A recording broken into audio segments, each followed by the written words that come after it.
بسم اللہ الرحمن الرحیم۔ السلام علیکم۔ 2 روز بعد جمعہ تھا۔ قاہرہ کی جامع مسجد کے خطیب کو عیسیٰ الحکاری فقیہ نے کہہ دیا تھا کہ خطبے میں خلیفہ کا نام نہ لیا جائے۔ یہ خطیب ترک تھے جن کا پورا نام تاریخ میں محفوظ نہیں۔ وہ امیر العالم کے نام سے مشہور تھے۔ اس دور کے دستاویزی ثبوت ایسے بھی ملے ہیں جن کے مطابق خطیب امیر العالم نے کئی بار اس بدعت کو ختم کرنے کے عزم کا اظہار کیا تھا، اور یہ انہی کی کوششوں کا نتیجہ تھا کہ خلیفہ کا نام خطبے سے حذف کیا گیا۔ ایک روایت یہ بھی ہے کہ صلاح الدین ایوبی کو امیر العالم نے ہی مشورہ دیا تھا کہ اس بدعت کے خاتمے کے احکام جاری کریں، اور 2 وقائع نگار اس کا سہرا عیسیٰ الحکاری فقیہ کے سر باندھتے ہیں۔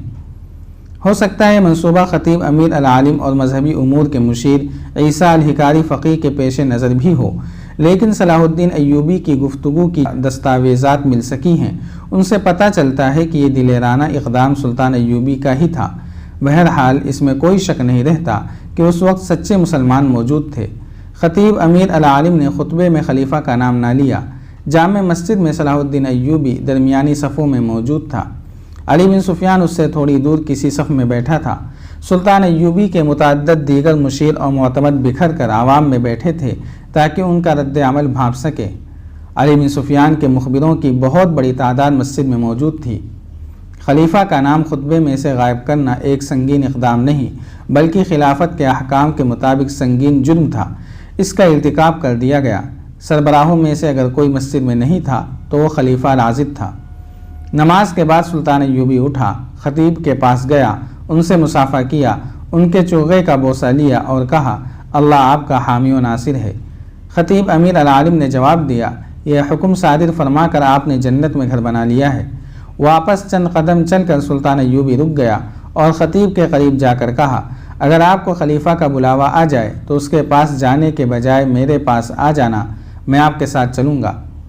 اگر امیر مصر گستاخی نہ سمجھیں، امیر العالم نے کہا، تو عرض کروں کہ باطل اور شرک کے خلاف عمل اور حق گوئی اگر جرم ہے تو اس کی سزا میں اکیلا بھگتوں گا، میں آپ کا سہارا نہیں ڈھونڈوں گا۔ خلیفہ نے بلایا تو اکیلا جاؤں گا۔ میں نے خلیفہ کے نام کو آپ کے حکم سے نہیں خدا کے حکم سے حذف کیا ہے۔ میں آپ کو مبارکباد پیش کرتا ہوں۔ شام کے بعد صلاح الدین ایوبی علی بن سفیان، بہاؤالدین شداد اور چند ایک اور مشیروں سے دن کی رپورٹ لے رہا تھا۔ سارے شہر میں شہریوں کے بھیس میں مخبر اور جاسوس پھیلا دیے گئے تھے جنہوں نے لوگوں کی رائے معلوم کر لی تھی۔ علی بن سفیان نے سلطان ایوبی کو بتایا کہ کہیں سے بھی اسے ایسی اطلاع نہیں ملی جہاں کسی نے یہ کہا ہو کہ خطبے میں خلیفہ کا نام نہیں لیا گیا تھا۔ علی بن سفیان کے بعض آدمیوں نے 2-3 جگہوں پر یہ بھی کہا کہ جامع مسجد کے خطیب نے آج خطبے میں خلیفہ کا نام نہیں لیا تھا، یہ اس نے بہت برا کیا ہے۔ اس پر کچھ آدمی اس طرح حیران ہوئے جیسے انہیں معلوم ہی نہیں کہ خطبے میں خلیفہ کا نام لیا گیا تھا یا نہیں۔ ان میں سے 4-5 نے اس قسم کے خیالات کا اظہار کیا کہ اس سے کیا فرق پڑتا ہے، خلیفہ خدا یا پیغمبر تو نہیں۔ ان اطلاعات سے سلطان ایوبی کو اطمینان ہو گیا کہ عوام کے جس رد عمل سے اسے ڈرایا گیا تھا اس کا کہیں بھی اظہار نہیں ہوا۔ صلاح الدین ایوبی نے اسی وقت سلطان نور الدین زنگی کے نام پیغام لکھا جس میں اسے اطلاع دی کہ اس نے جمعے کے خطبے میں سے خلیفہ کا نام نکلوا دیا ہے۔ عوام کی طرف سے اچھے رد عمل کا اظہار ہوا ہے، لہٰذا آپ بھی مرکزی خلافت کو خطبے سے خارج کر دیں۔ یہ پیغام لکھ کر اس نے حکم دیا کہ قاصد کو علی الصبح روانہ کر دیا جائے جو یہ پیغام نور الدین زنگی کو دے کر واپس آ جائے۔ اس کے بعد اس نے علی بن سفیان سے کہا کہ خلیفہ کے محل میں جاسوسوں کو چوکنا کر دیا جائے، وہاں ذرا سی بھی مشکوک حرکت ہو تو فوراً اطلاع دے۔ رجب کو سلطان ایوبی جانتا تھا، اسے یہ بھی معلوم تھا کہ رجب خلیفہ کا منہ چڑھا نائب سالار ہے۔ سلطان ایوبی نے علی بن سفیان سے کہا، رجب کے ساتھ ایک آدمی سائے کی طرح لگا رہنا چاہیے۔ اس رات خلیفہ کی محفل عیش و طرب میں رجب نہیں تھا، وہ سلطان ایوبی کے قتل کا انتظام کرنے چلا گیا تھا۔ اسے حسن بن صبا کے حشیشین سے ملنا تھا۔ خلیفہ روزمرہ کی طرح باہر کی دنیا سے بے خبر اور ام عرارہ کے طلسماتی حسن اور ناز و ادا میں گم تھا۔ اسے کسی نے بتایا ہی نہیں تھا کہ خطبے میں سے اس کا نام حذف ہو چکا ہے۔ وہ خوش تھا کہ صلاح الدین ایوبی کے قتل کا انتظام ہونے والا ہے۔ ام عرارہ نے اسے جلدی سلانے اور بے ہوش کرنے کے لیے زیادہ شراب پلا دی اور شراب میں خواب آور صفوف بھی ملا دیا۔ اس بوڑھے سے جلدی چھٹکارا حاصل کرنے کے لیے وہ یہی نسخہ استعمال کیا کرتی تھی۔ اسے سلا کر اور قندیلیں بجھا کر وہ کمرے سے نکل گئی۔ وہ اپنے مخصوص کمرے کی طرف جا رہی تھی جس میں رجب رات کو چوری چھپے اس کے پاس آیا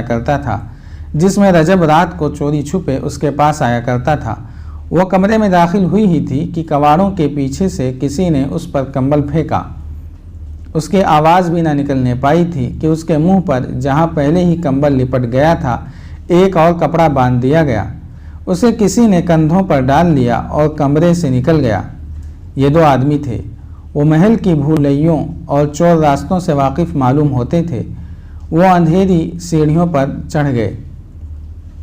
اوپر سے انہوں نے رسہ باندھ کر نیچے لٹکایا۔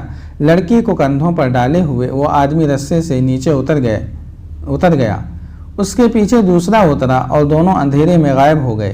کچھ دور 4 گھوڑے کھڑے تھے اور ان کے پاس 2 آدمی بیٹھے ہوئے تھے۔ انہوں نے اپنے ساتھیوں کو اندھیرے میں آتے دیکھا اور یہ بھی دیکھ لیا کہ ایک نے کندھے پر کچھ اٹھا رکھا ہے۔ وہ گھوڑوں کو آگے لے گئے۔ سب گھوڑوں پر سوار ہو گئے۔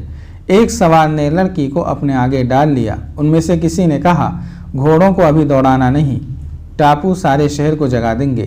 گھوڑے آہستہ آہستہ چلتے گئے اور شہر سے نکل گئے۔ یہ صلاح الدین ایوبی کا کام ہے۔ امیر مصر کے سوا ایسی جرأت اور کوئی نہیں کر سکتا۔ اس کے سوا اور ہو ہی کون سکتا ہے۔ قصر خلافت میں یہی شور و غوغا بپا تھا کہ ام عرارہ کو صلاح الدین ایوبی نے اغوا کر لیا ہے۔ رجب واپس آ گیا تھا۔ محل کے کونے کونے کی تلاشی لی جا چکی تھی۔ محافظ دستہ کمانداروں کے عتاب کا نشانہ بنا ہوا تھا۔ خود کماندار بھی سپاہیوں کی طرح تھر تھر کانپ رہے تھے۔ ایک لڑکی کا اغوا معمولی واردات نہیں تھی، اور لڑکی بھی ایسی جسے خلیفہ حرم کا ہیرا سمجھتا تھا۔ محل کے پچھواڑے سے ایک رسہ لٹک رہا تھا۔ زمین پر پاؤں کے نشان تھے جو تھوڑی دور جا کر گھوڑوں کے نشانات میں ختم ہو گئے تھے۔ ان سے یہ ثبوت مل گیا تھا کہ لڑکی کو رسے سے اتارا گیا ہے۔ اس شک کا اظہار بھی کیا گیا کہ لڑکی اپنی مرضی سے کسی کے ساتھ گئی ہے۔ خلیفہ نے اس شک کو مسترد کر دیا تھا۔ وہ کہتا تھا کہ ام عرارہ اس پر جان چھڑکتی تھی۔ یہ صلاح الدین ایوبی کا کام ہے۔ رجب نے العزیز سے کہا، قصر خلافت میں ہر کسی کی زبان پر یہی الفاظ ہیں کہ اس کے سوا اور کوئی بھی ایسی جرأت نہیں کر سکتا۔ ہر کسی کے کانوں میں یہ الفاظ رجب نے ہی ڈالے تھے۔ اسے جو ہی ام عرارہ کی گمشدگی کی اطلاع ملی تھی، اس نے سارے محل میں گھوم پھر کر ہر کسی سے لڑکی کے متعلق پوچھا اور ہر کسی سے کہا تھا یہ سلطان ایوبی کا کام ہے۔ قصر صدارت کے اعلیٰ حاکم سے ادنیٰ ملازم تک انہی الفاظ کو دہرائے چلے جا رہے تھے، اور جب یہ الفاظ خلیفہ العاضد کے کانوں میں پڑے تو اس نے ذرا بھی سوچنے کی ضرورت نہ سمجھی کہ یہ الزام بے بنیاد ہو سکتا ہے۔ اس کے کانوں میں یہ تو پہلے ہی ڈالا جا چکا تھا کہ سلطان ایوبی عورتوں کا شہدائی ہے۔ ام عرارہ نے اسے یہ بتایا تھا کہ صلاح الدین ایوبی حرم کی 4 لڑکیوں کو خراب کر چکا ہے۔ خلیفہ نے اسی وقت اپنے خصوصی قاصد کو بلایا اور اسے کہا کہ امیر مصر کے پاس جاؤ اور اسے کہو کہ پردے میں لڑکی واپس کر دو، میں کوئی کارروائی نہیں کروں گا۔ جس وقت خلیفہ قاصد کو یہ پیغام دے رہا تھا، اس وقت قاہرہ سے 10-12 میل دور 3 شتر سوار قاہرہ کی طرف خرامہ خرامہ آ رہے تھے۔ وہ مصر کی فوج کے گشتی سنتری تھے۔ مصر کے سیاسی حالات چونکہ اچھے نہیں تھے، جاسوسوں اور تخریب کاروں کی سرگرمیاں رکنے کے بجائے بڑھتی جا رہی تھیں۔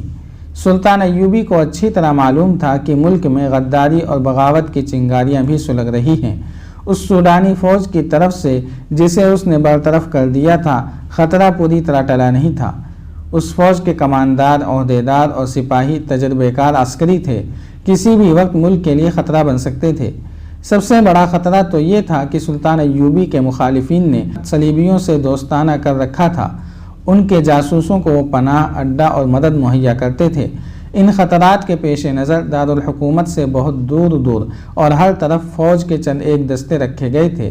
ان کے گشتی سنتری دن رات صحراؤں اور ٹیلوں ٹیکریوں کے علاقوں میں گھوڑوں اور اونٹوں پر گشت کرتے رہتے تھے تاکہ آنے والے خطرے کی اطلاع قبل از وقت دی جا سکے۔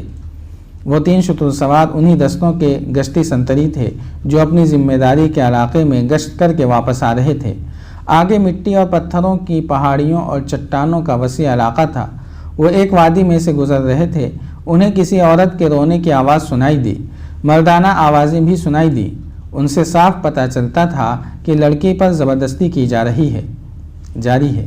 اگر آپ کو یہ قسط وار سلسلہ پسند آ رہا ہے تو لائک، شیئر اور کمنٹ کے ذریعے ہماری حوصلہ افزائی کریں۔ جزاک اللہ خیرا۔